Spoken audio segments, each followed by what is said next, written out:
apakah betul ada teman-teman yang sudah bekerja lama dan belum dibayar? Itu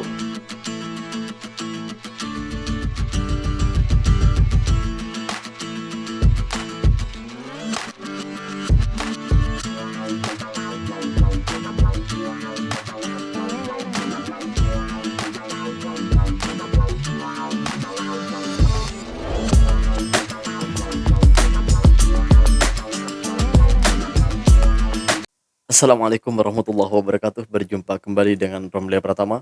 Teman-teman sahabatku semuanya, gimana kabar kalian? Mudah-mudahan kalian semuanya baik-baik saja beserta keluarganya di sana. Teman-teman sahabatku semuanya, buat kalian yang baru gabung, yang baru nonton video ini, silahkan di subscribe dulu, di like dan di komen guys. Buat teman-teman sahabatku yang udah ngedukung support channel ini, terima kasih. Mudah-mudahan kalian semuanya diberikan keberkahan umur, keberkahan rezeki, dimudahkan segala urusannya, baik urusan dunia maupun urusan akhirat. Amin ya rabbal alamin. Teman-teman sahabatku semuanya, ini ada kabar mengejutkan guys. Ada kabar mengejutkan banget. Kenapa gue bilang mengejutkan? Karena ya ini proyek besar loh, proyek mega gitu, mega besar gitu di Indonesia ini, IKN. Ternyata guys, kemarin itu ada dua tokoh sentralnya IKN, yaitu kalau kita ambil gampangnya ya, ketua otoritanya dan wakil ketuanya, yaitu yang bertanggung jawab pembangunan IKN ini.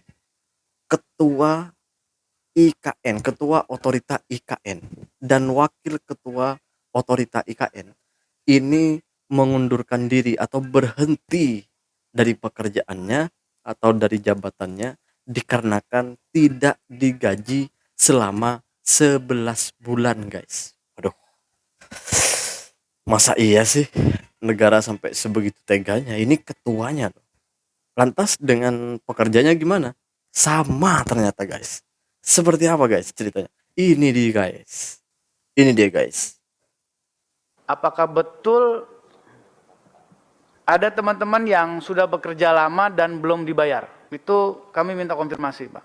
Ada yang belum dibayar sampai bulanan. 3 bulan, 2 bulan, 4 bulan, 5 bulan, 6 bulan.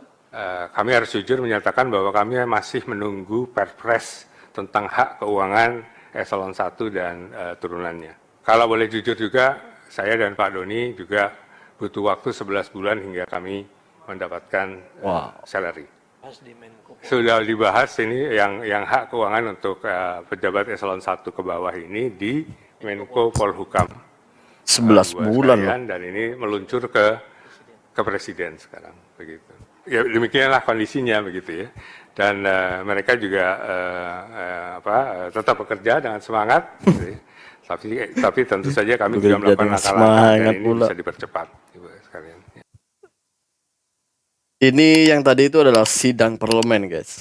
Kalau di Malaysia itu sidang parlemen. Assalamualaikum warahmatullahi wabarakatuh. Waalaikumsalam warahmatullahi. Kok kacau gini ya? Iya kacau. Ini gaji orang-orang di IKN atau persisnya orang-orang IKN dari eselon 1 ke bawah ternyata itu gak dibayar berbulan-bulan ya, termasuk kepala dan wakil kepalanya itu katanya 11 bulan bekerja tanpa mendapatkan upah. Gila. Kalau seperti ini yang terjadi, sementara negara itu dianggap punya duit, bukan duitnya Jokowi juga, bukan duitnya Basuki atau duitnya siapa, ya ini namanya zolim gitu kan. Iya, dan kalau masih tetap bertahan seperti itu, ya itu berarti mempertahankan kezoliman, dan karena itulah saya kira menjadi salah satu alasan dari para karyawan atau pegawai IKN dari eselon 1 ke 2 ini kemungkinan protes-protes terhadap kepala dan wakil kepalanya otorita IKN ya, Bambang Susantono sama Doni Rahayu. Dan inilah yang kemudian dia mengadu ke DPR ya, keluh kesahnya ini karena dia yang menjadi atasannya, tetapi betul-betul menjadi bemper dari orang-orang seperti ini. Gak kuat mentalnya. Ya, kita saja pemirsa, kalau biasa digaji 1 bulan, digaji tertunda beberapa minggu saja sudah gulung komeng gitu loh. Ya. Nah, ini Ya, benar. sampai berbulan-bulan, 11 bulan. 11 bulan, Kok bisa guys. tabah. Ya, karena mungkin tidak punya upaya lain. Tetapi ini juga mencerminkan satu manajemen pemerintahan yang amburadul, ya. Ambil keputusan duluan, ya, setelah itu nggak tahu nanti akan seperti apa, ya. Yang jelas jalan aja dulu karena ini kehendak presiden. Lah nanti gajinya gimana, Pak? Gampang itu nanti. Gampang. Setelah ditunggu ternyata nggak ada, gitu ya. Yang terjadi kemudian adalah ya mereka harus meredam emosi dari anak buahnya. Kalau kerja under pressure, yang disebut dengan pressure itu adalah volume pekerjaan, itu no problem sebetulnya. Iya. Tetapi kalau under pressure, yang disebut sebagai pressure-nya itu adalah psikologis, nggak dapat uang setelah kerja begini. Ini persoalannya bukan nggak dapat uang, tapi yang sudah di rumah, yang sudah nunggu, Iya. ya bisa marah-marah sama suaminya kalau yang suaminya yang kerja di IKN, Bener. atau istri yang istrinya itu kerja di IKN. Ngapain Anda kerja begini tidak jelas kapan, ya kan? Iya. Akan mendapatkan gaji dan lain sebagainya. Di tengah situasi ya yang sekarang ini keuangan IKN ini sebetulnya sudah mengering, Iya, ya, iya. bersama dengan mengeringnya kekuasaan Jokowi. Jokowi. Inilah yang sepertinya berat banget dihadapi itu, dan tampaknya ya momentum kemunduran dari Doni Rahayu sama Bambang Susantono ini, wakil ketua dan ketua otorita IKN ini, mungkin sedikit banyak kita membacanya sebagai balas dendam. Oh, gitu ya. Balas dendam.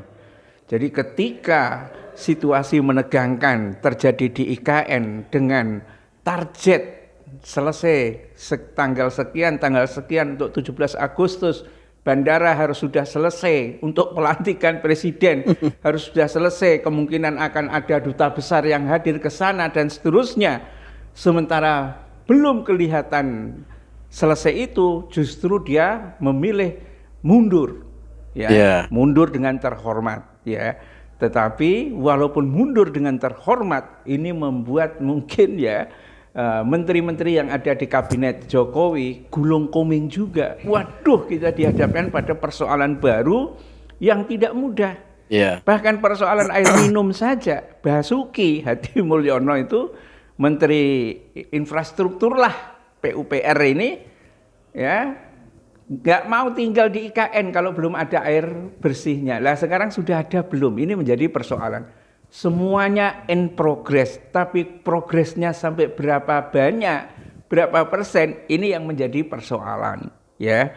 Dan bayangan kemungkinan gagalnya IKN ini lebih menghantui, ya. Masyarakat Kaltim sendiri, pemirsa, ya, dalam satu tweetnya itu mengatakan sebetulnya orang Kaltim, tapi ini tidak representasi ya. Ada beberapa orang gitu yang memberikan tulisan lebih senang ya kalau ada pembangunan puskesmas, revitalisasi pasar, ya kan, menguatkan kota-kota yang sudah ada dan lain sebagainya. Kalau IKN ya bahkan itu malah menyedot anggaran daerah supaya juga berkontribusi pada IKN, remuk juga dan hasilnya kayak gini. Nah, ini adalah jenis-jenis ambisi ya, yang mungkin karena kekuasaan, pokoknya saya maunya ini, gitu kan? Tetapi tidak disertai dengan pertimbangan yang matang. Anak buahnya sejumlah menteri yang mungkin saja keluaran dari perguruan tinggi ternama, bisa berpikir akademis dan lain sebagainya, ya, tetapi tidak cukup punya keberanian untuk memberikan second opinion terhadap sebuah proyek ataupun proyek strategis seperti IKN ini, ya. Dia hanya menerjemahkan apa yang dimau oleh presiden. Dan ini kan sudah terkenal sekali. Tidak ada visi menteri, yang ada adalah visi presiden. Dan ini pada akhirnya sampai pada kesimpulan atau sampai pada ketetapan yang bisa dikatakan sebagai ketetapan yang otoriter, ya. Dan ketika otoriter begini dilawan oleh rakyat, oleh LSM, oleh pandangan-pandangan yang berbeda, pada akhirnya juga membawa bulldozer, ya, untuk melibas semua aturan yang tidak sesuai dengan kehendaknya Jokowi. Inilah biang masalah yang membuat kacaunya apa yang akan terjadi itu. Dan coba bayangkan dalam situasi seperti ini, orang yang tahu persis tentang IKN malah mundur, ya. Kemudian jabatan diambil alih oleh Basuki sama Raja siapa itu yang menjadi wakil menteri ATR apa-apa itu. Apakah mungkin punya kesempatan untuk bisa menyelesaikan? Inilah menjadi persoalan yang sangat berat itu. Ya. Dan pada akhirnya nanti kelihatannya yang akan mendapatkan pukulan telak dan terakhir adalah Jokowi itu sendiri. Teman-teman, ini sebenarnya udah viral di Indonesia guys, tentang penunggakan gaji atau tidak digajinya pekerja-pekerja yang ada di IKN gitu. Waduh, ini gimana ya gue ngomongnya, ini menurut saya itu bukan hanya menurut saya, tapi banyak pemikir-pemikir di Indonesia itu, aktivis-aktivis itu mengatakan bahwa ini adalah proyek ambisius.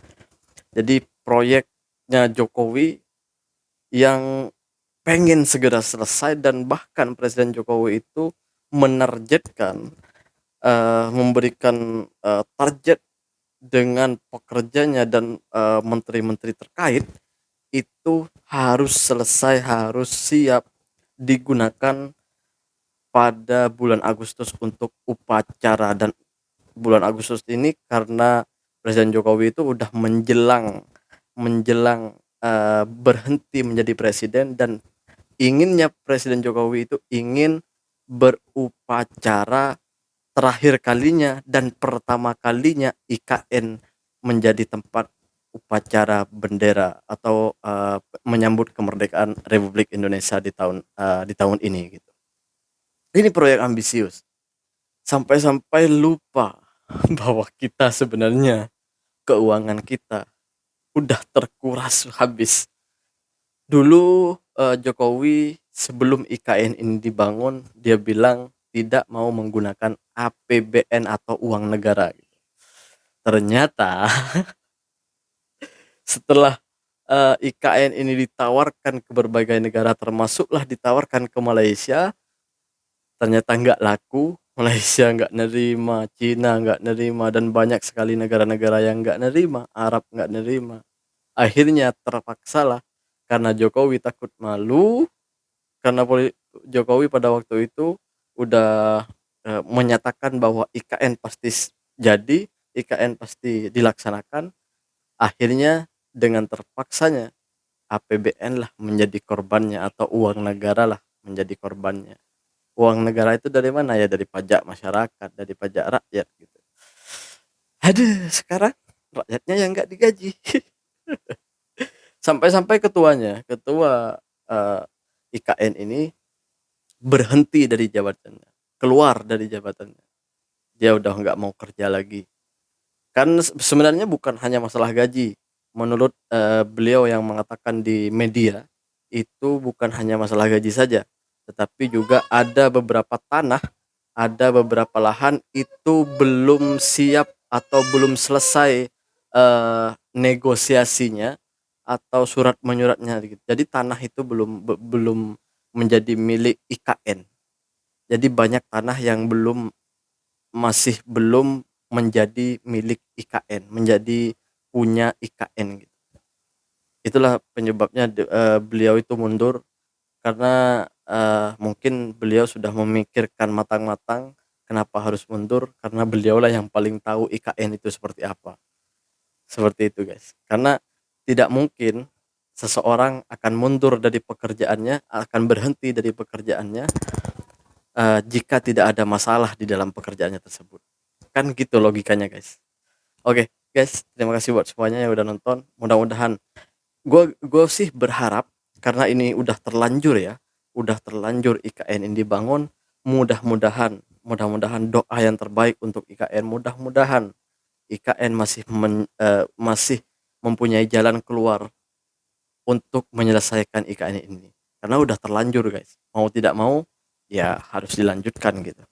Karena ya apa mungkin kita akan membuang-buang anggaran, membuang uang, dan akhirnya menjadi proyek mangkrak seperti proyek-proyek lainnya, seperti eh, proyek terdahulu, proyeknya Presiden SBY mangkrak, ada yang mangkrak dan nggak diteruskan oleh Presiden Jokowi. Setelah berganti presiden nggak diteruskan oleh presiden baru. Itulah kebiasaan-kebiasaan di Indonesia. Mudah-mudahan presiden yang baru ini bisa melanjutkan IKN dengan baik dan melanjutkan cita-cita bangsa ini. Terima kasih buat semuanya. Assalamualaikum warahmatullahi wabarakatuh. Jangan lupa sholawat guys.